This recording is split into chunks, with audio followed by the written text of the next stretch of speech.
Hey, John. Hey, Eric. Welcome to Mostly Security, episode 40. Episode 40. That's awesome. Almost as old as I am. Not quite. Not quite.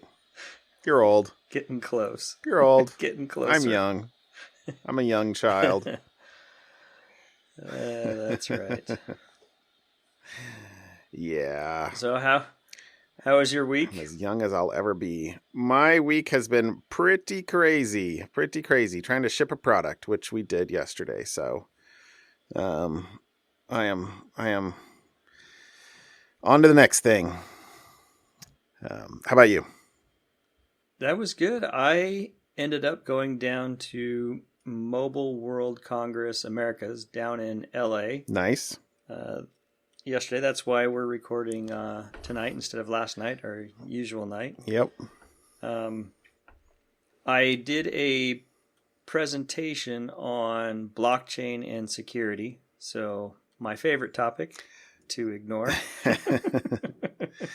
Blockchains will solve the world, save the world, solve all Yeah, problems. well, it was actually quite good. So, it was a 4-hour panel, and I was part of the first group that were just kind of introducing what a blockchain is, and they had a guy from the Linux Foundation and the Hyperledger project, talk about areas that they're using blockchains, and a CEO of a startup, fintech startup, talk about what they're doing, and a guy from RSA, Dell RSA, he's a field guy, kind of give some background on blockchain. So it was very kind of 101, the intro class. Okay. Or intro session.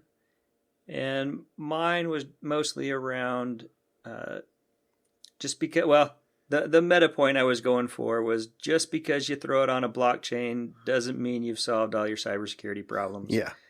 And then I stepped through a number of successful attacks on blockchains. Yep. Which turned out pretty good. I had a lot of people come up afterwards and, say, wow, that's pretty cool. That doesn't match with what, you hear about. You hear about how great blockchains are and how secure they are. And yeah, it's code, and code has flaws, and any code can be exploited. And what did the other panelists think of your you were kind of the the downer there on the panel, right? Well, the guy from RSA was probably a little more pragmatic. I was probably more on the skeptic. I suppose you call it the downer skeptic side. And the guy from RSA was a little more on the pragmatic side. And, it was here is a blockchain session, so it wasn't all that much. But, they all agreed that the attacks I described were, things to care about. I kind of described the 51% attack a little bit, and the guy from Hyperledger said, well, private blockchains and how they work aren't susceptible to that, depending on if they're using proof of stake or some other proof of authority, ways to get around that, which is true. But it's not to say you can't adapt. If you're using a private blockchain, then there are other issues. Yeah, you're just signing transactions. Yeah. So, anyway. I thought it went really well. I heard, I bumped into a few people after in the halls that had gone to some of the later sessions, and they mentioned that some of the other later sessions were a little bit heavier on the Kool-Aid drinking. Okay. If that's a way to describe it. But I don't know. I thought it was good. It was good to kind of get out and, kind of see other perspectives and get to talk to other people who are actually trying to do something with a blockchain. Yeah. or reviewing a blockchain concept for a product or an idea. Right. Anyways, Right. but I think it was fun. the things that most interest me are ways that you can leverage side effects of the Bitcoin or Ethereum public blockchain. So I'm more interested in things that allow you to store a little bit of data or have externally verifiable you know uh, this happened at this point in time, and leverage the immutability of it, but without the let's call it rampant speculation on digital currencies. Right. I don't know. So, well, welcome back, and yeah. Well, so let's just jump on into the first. I have a small topic and then a big topic, or a larger topic. So we'll alternate. I'll do the first one tonight. Which my first thing that I noticed this week or paid attention to and pulled out was hack or exposure of another Mongo database. So I think the things that kind of drew my eye to this one in particular, well, let me step back a second and say, Mongo's a document-based database, and it's quote unquote NoSQL. But when Mongo first came out, a number of years ago, there were essentially no security features at all. It was very fast. It was, had some nice characteristics. If what you were wanting to do was just go, store this JSON blob and retrieve it by ID. And, they added indexing and a number of other things to it so that, there's ways to search the documents, which is nice. But, effectively at the beginning, there was no security at all. There was no authentication, no encryption. You were expected to leverage this behind a firewall, inside your data center, co-located perhaps with, your web servers or middle tier, but certainly not exposed to the internet. And, in the last 5 years, they've added a number of security features. Well, it's always harder to add security features after the fact if you didn't plan on that when you started. It's kind of like building the house and putting up the drywall and then trying to put in the plumbing and electrical. Well, exactly. And even I gotta be honest. I haven't installed a Mongo database for a long time, probably a year or more. And so maybe it's changed since then. But when I last installed one, by default, they want to make it easy. They want you to be able to just install it and start hitting it. Start it up, start hitting it. But Yep. the defaults there then are or were, no security to speak of at all. And in fact, almost worse from my perspective, is, and again, maybe this has changed. I haven't looked at it for a while. I don't use Mongo on a day-to-day basis.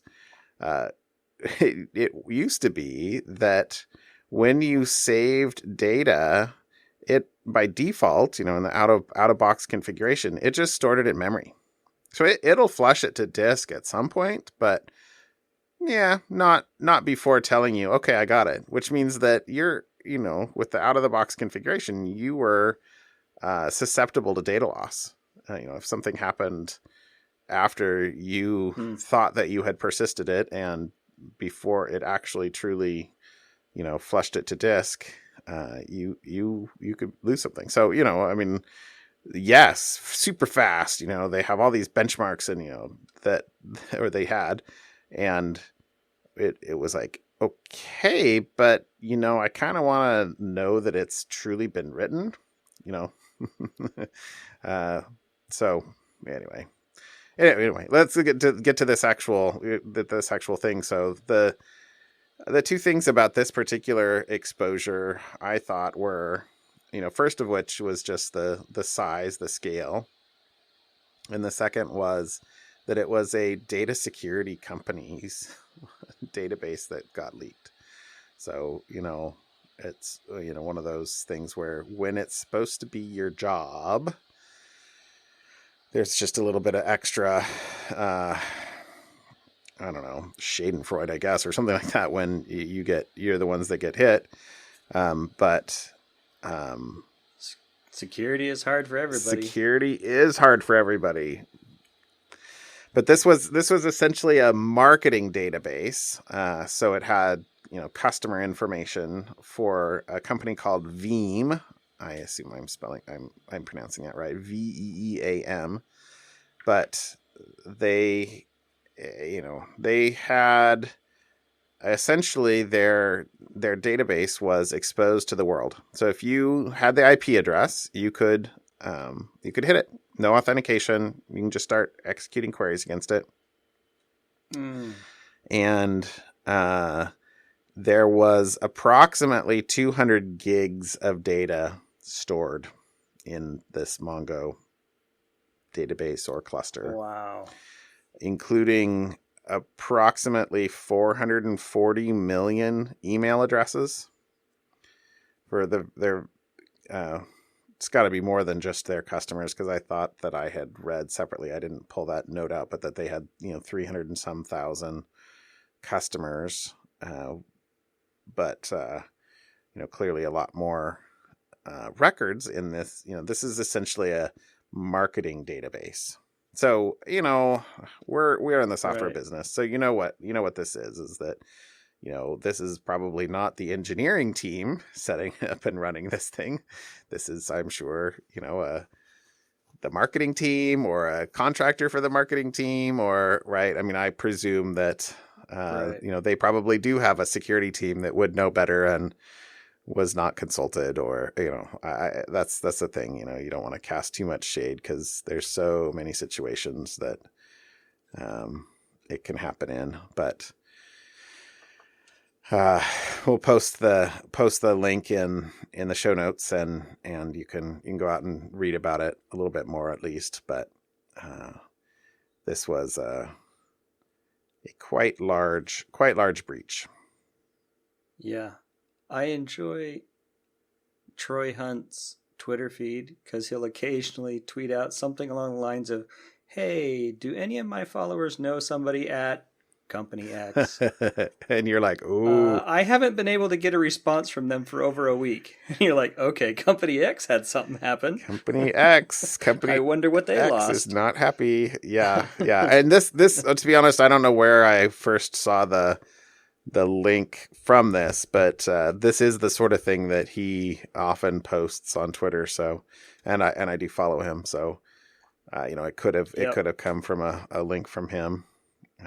I try to actually, when we're posting links, I try to post the actual original link rather than, somebody's summation of the link. Right. But so that was my first. It was, kind of relatively small, but I mean, if you are going to use Mongo in any way, shape, or form, there is a good document on security guidance. Although, let me actually load this up again. I kind of chuckled a little bit to myself when I went here, because one of the literally the first top box on the thing is database hosted on MongoDB Atlas, which is a service, are secure by default. So here you can go install something on your own. It'll be insecure by default. Implication here, but you can use our service, and then it'll be secure. Anyway, there's the thing is that it's super easy to get it up and going, and it's super hard to, or it was super hard to get everything configured correctly, because you have to configure authentication and role-based access control, and data in transit encryption, so enabling SSL, and Probably encryption at rest. So, if you want to encrypt data on the disk, you have to go, do that. Although some of those, I don't know exactly how they segment their features, but I think some of their security features are actually reserved for paying customers, I believe. Well, this kind of dovetails a little bit towards the topic or the thing that caught my eye this week. Along the lines of wanting to make things easy to set up out of the box. You plug it in and make it work. California has introduced a bill that regulates IoT devices. And the bill is incredibly short. I'm not a political follower. I don't know if I always thought that bills were hundreds of thousands of pages long and had all sorts of legalese in them. This is how we keep lawyers, employed apparently. But this bill is like less than, I could read the whole thing in probably 2 minutes. But I thought it was interesting because here's the whole text of the bill. Well, not the whole text, but the main parts of the bill. A manufacturer of a connected device shall equip the device with a reasonable security feature or features that are all of the following. 1. Appropriate to the nature and function of the device. 2. Appropriate to the information it may collect, contain, or transmit. And 3. Designed to protect the device and any information contained therein from unauthorized access, destruction, use, modification, or disclosure. That's the whole meat of the bill. Huh? And I don't know how. I don't know how you. Yeah. I don't know how you enforce a reasonable security feature. Right. So they do try to define what reasonable security means. And it's if the device is connected, or if a connected device is equipped with a means for authentication outside a local network, it shall be deemed a reasonable security feature if either of the following requirements are met. So your two things to be considered as reasonable security features are: number 1, the pre-programmed password is unique to each device manufactured. Okay, that's nice. Or number 2, the device contains a security feature that requires a user to generate a new means of authentication before access is granted to the device for the first time. So really the only thing that this law covers is authentication to the device. That's really it. So as long as you either pre-program a unique password for each device, or you force people to set the password for the first time, and frankly, to be honest, most IoT devices I've seen lately, they're doing those already and have been. So I think... Well, but maybe they might be starting to, but that's probably because of Mirai, right? Yeah. And just other, goods. I think like your routers do that now. Like if you go buy a new Linksys or D-Link or what have you router, they usually have that on the bottom. A lot of the more popular or IoT devices from larger companies do have that as part of the setup process, make you set a password. Right. No, but so, a couple of years ago, what was that? Was it 2 years ago or 3 now? When Mirai came out, one of the main way it got into all of those IoT devices was from the use of pre-configured administrative passwords that were not changed. Right. So I really do think there's been a relatively significant change just in that particular regard. But that is that is the least that can be done, and it would be good to do at least that. Yeah, I would love to know what was originally in the bill and what got chopped out due to Silicon Valley lobbying.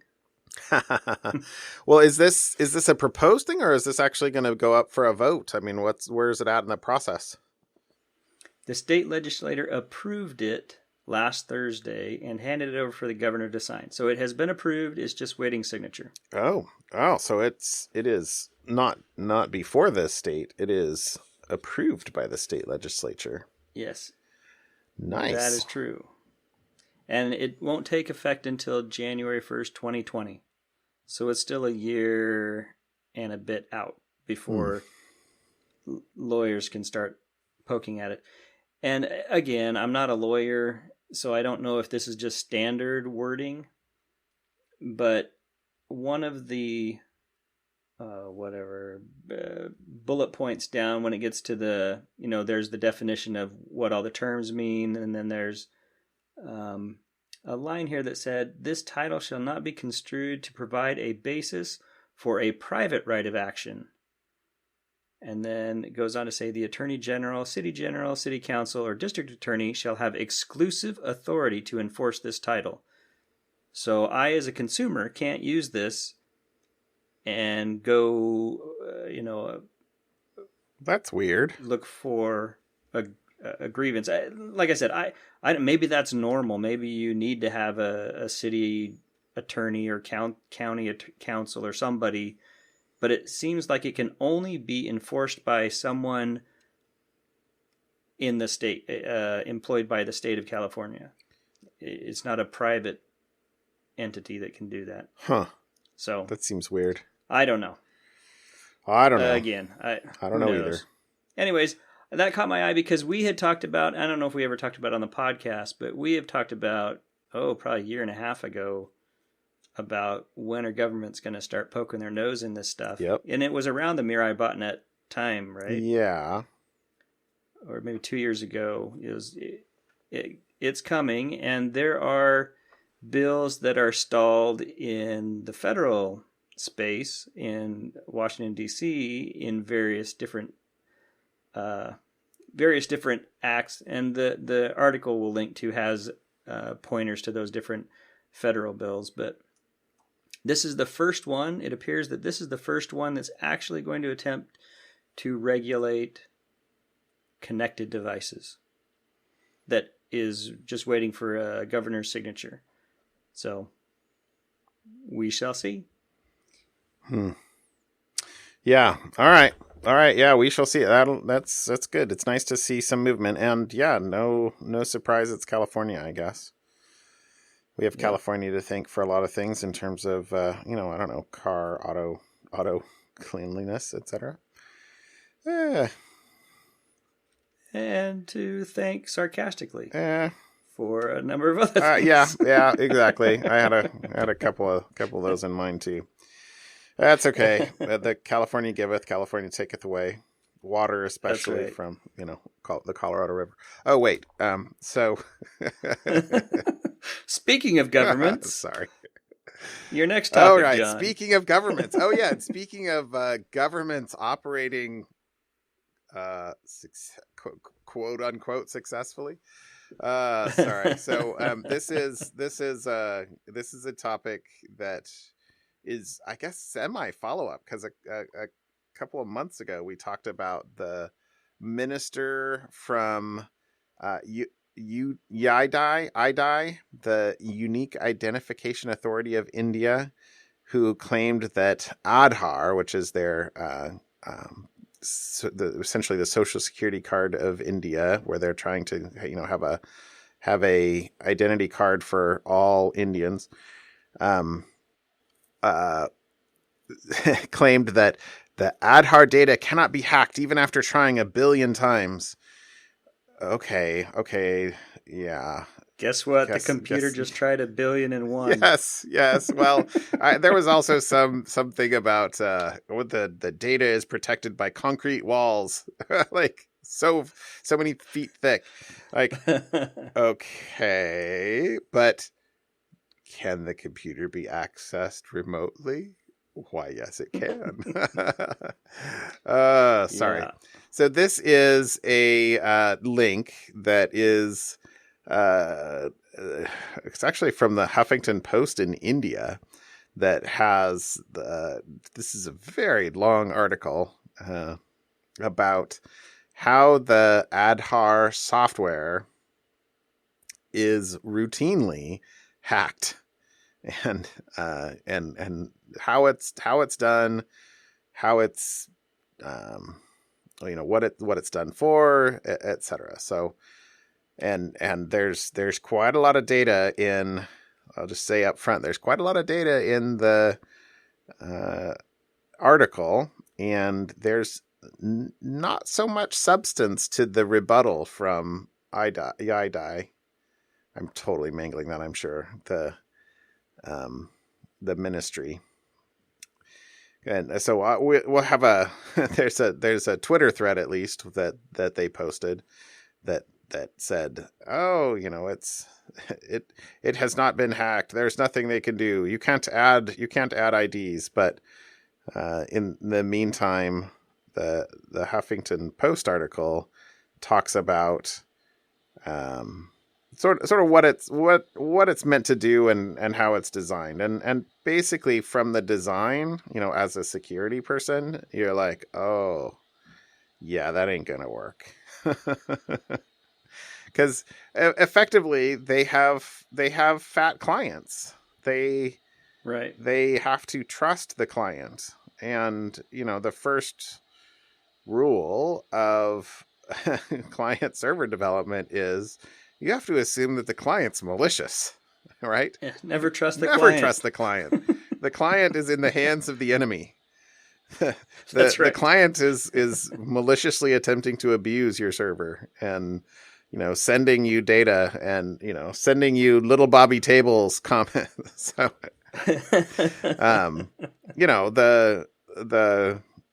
the date, running code outside your control is a very hard problem.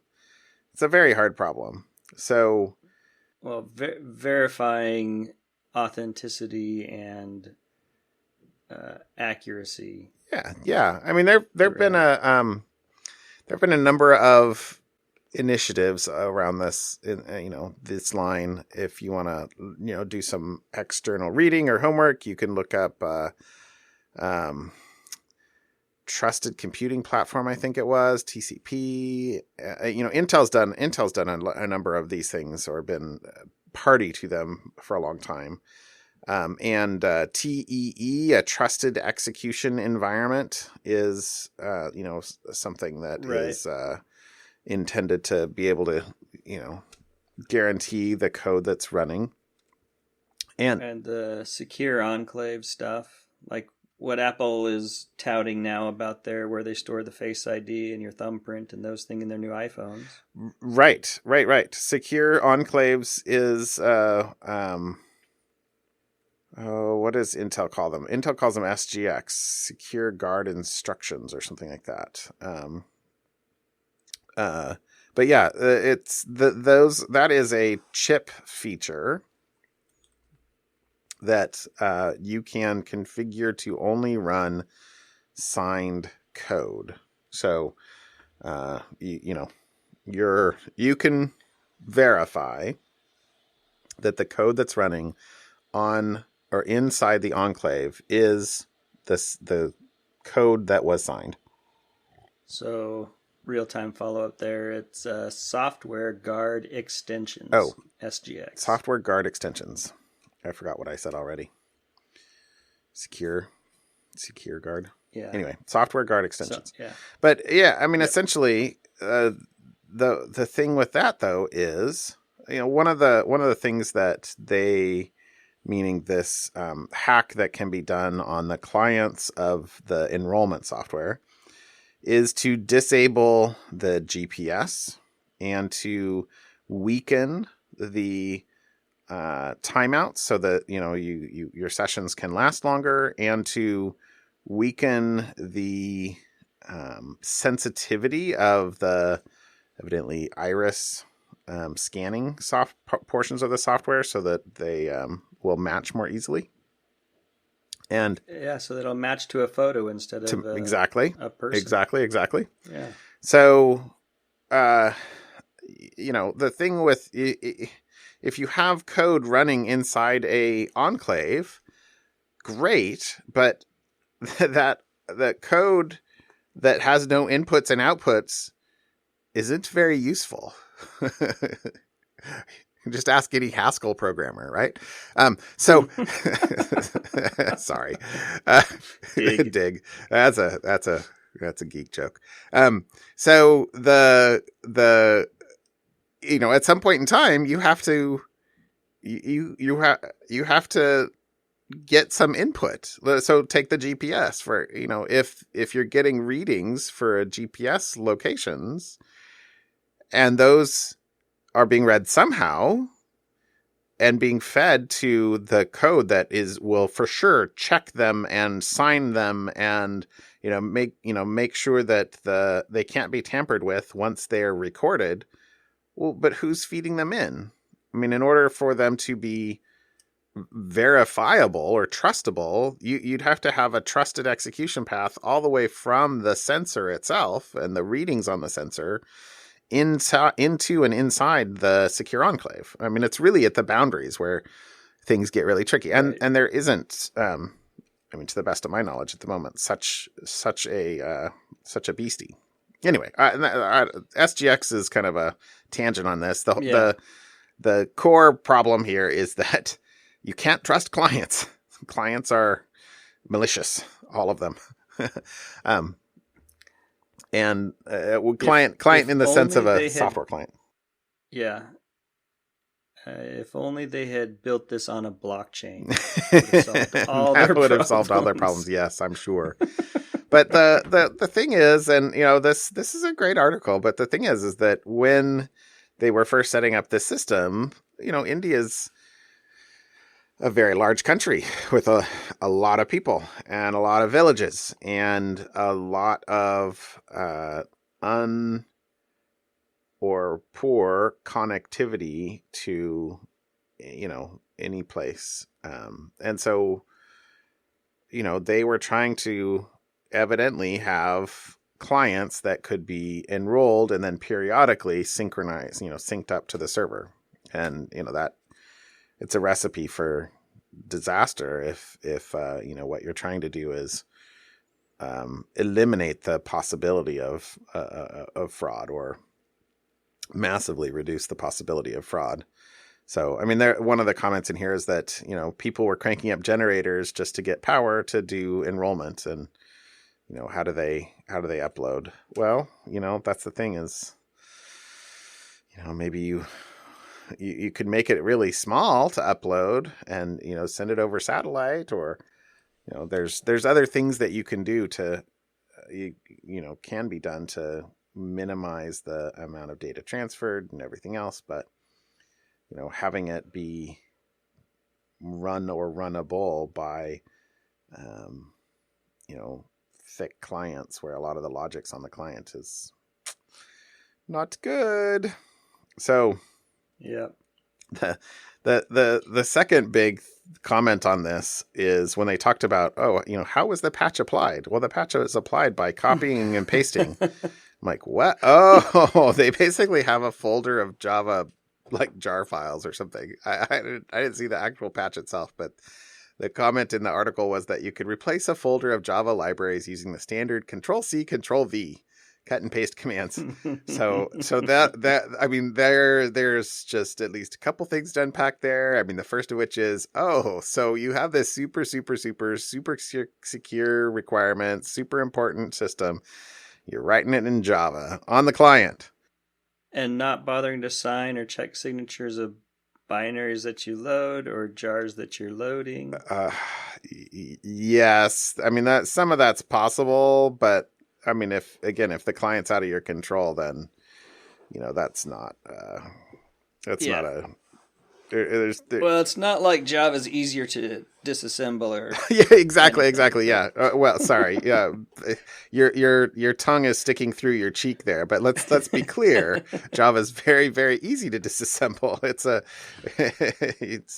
It's an interpreted language. The source gets written to bytecode, and that bytecode's very easy to disassemble.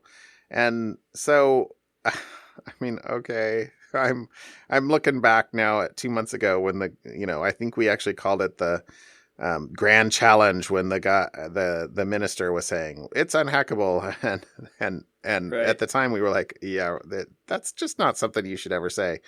And I was just kind of laughing to myself and talking with some friends at work, going, "Ooh, this is not Yeah. not pretty, not pretty." Just from a design standpoint, we have some great security people in India. Security is hard. Security is hard. One more point about this though, which is that they they're denying it, of course, at least in the thread that I'll post here. But the in 2017, so this was a year ago. At some point in time, it's got to be close to a year ago now, since it's already September. They said that they had blacklisted 49,000 enrollment centers for various violations. So presumably a crackdown on exactly this kind of thing, although that didn't say it was for having this patch. But then in February of this year, they terminated their all contracts with the common service centers, and they're making everybody go to banks or more controlled environments in order to do the sign up. So, yeah. Don't look over here. Don't look under the rug. Nothing to see here. Oh, yeah. I guess security is hard. Yes. Security is totally hard. Always. That is the truth. All right, my something fun. Hey, do you remember, or did you watch those How It's Made? I loved How It's Made. I love those How It's Made because they kind of took the 3 random topics and just kind of talked about how they're made. Yep. Well, Netflix just recently I hadn't seen this documentary before, so yes, it's a Netflix show you should go watch. It's called Origins, and what they do, there's 3 seasons. It was released in 2015, and it's kind of that style of How It's Made. It takes 3 topics that are unlike How It's Made, where they were all pretty much completely unrelated. Okay. It kind of takes 3 topics that are kind of related. So like trains, cars, and airplanes, the seismograph, radar, satellites, or dams, highways, and canals. Writing, libraries, and the internet, and it goes back and traces back to the origins of where those things came from. So for each of those topics, and so it goes back into first century China, this happened, and for earthquakes, you learn some really cool things about. I think there's one on the earthquakes, which was the first seismograph, or not seismograph, first earthquake detector thing was in 8th century China, and it was this dish full of water, or I'm going to mess it up. But anyways, it was a bowl that had these little beads right around the edges, and if it jiggled at all, the bead would fall out and hit a bell, and you would hear a ding. Huh. And it would tell you which direction the earthquake was coming from based on which side the ball fell out of. Interesting. Kind of on this hard thing. Anyway, so it's a great... If you liked the How It's Made series, I would highly recommend going and checking out the called Origins. We'll leave a link to it. There's 3 collections, not really seasons. They're kind of collections that just kind of take 3 topics and kind of trace them back to their where the origins of crossword puzzles, pinballs, and chess came Oh, from. that's cool. Okay, So, I will have to check it anyways, out. That's my something fun. That is truly cool. I will have to check that out. I chose my something fun this week in kind of a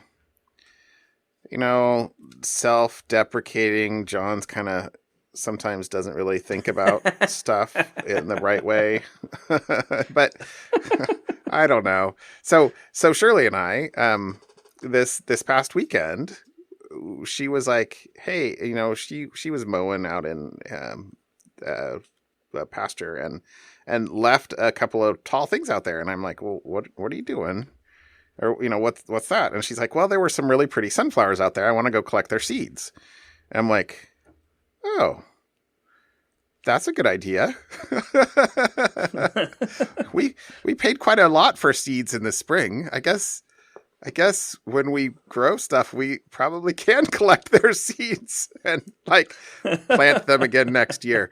So we went out and we collected seeds from those sunflowers, and then we had actually planted some sunflowers ourselves. So the dried sunflower heads, a few of them at least, we got in brown paper sacks, and sometime in the next few months I'll have to go through and actually pull them out, and I'm totally excited to plant seeds that we collected next year. And we did it for some other, we had geraniums and nasturtiums and some other type of flower in our garden.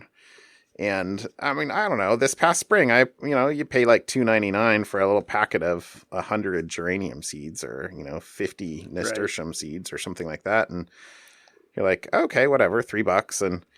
And then I don't know if you've noticed, but geraniums, they have lots and lots and lots of flowers. And every one of those flowers, when it dries up, has lots and lots and lots and lots of seeds. So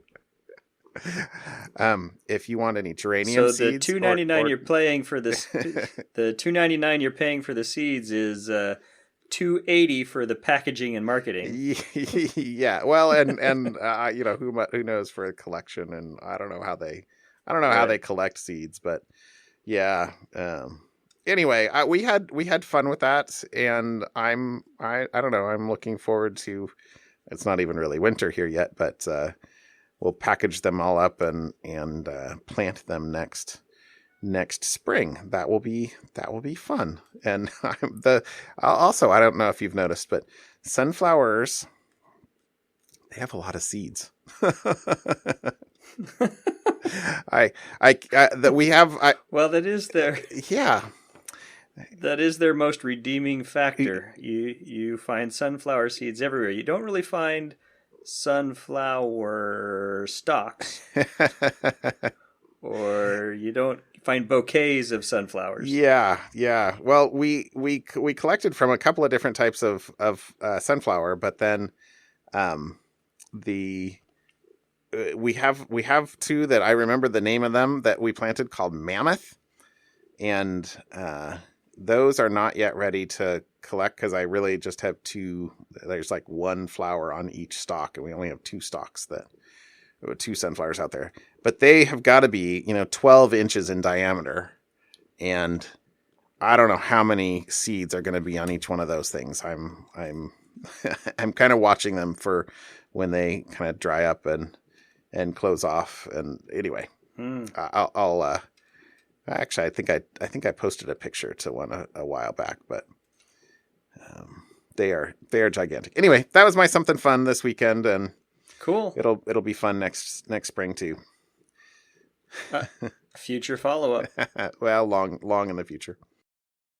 All right, man. Should we call it a night? Yeah, I'm tired. I'll talk to you later. All right, night, John. Bye.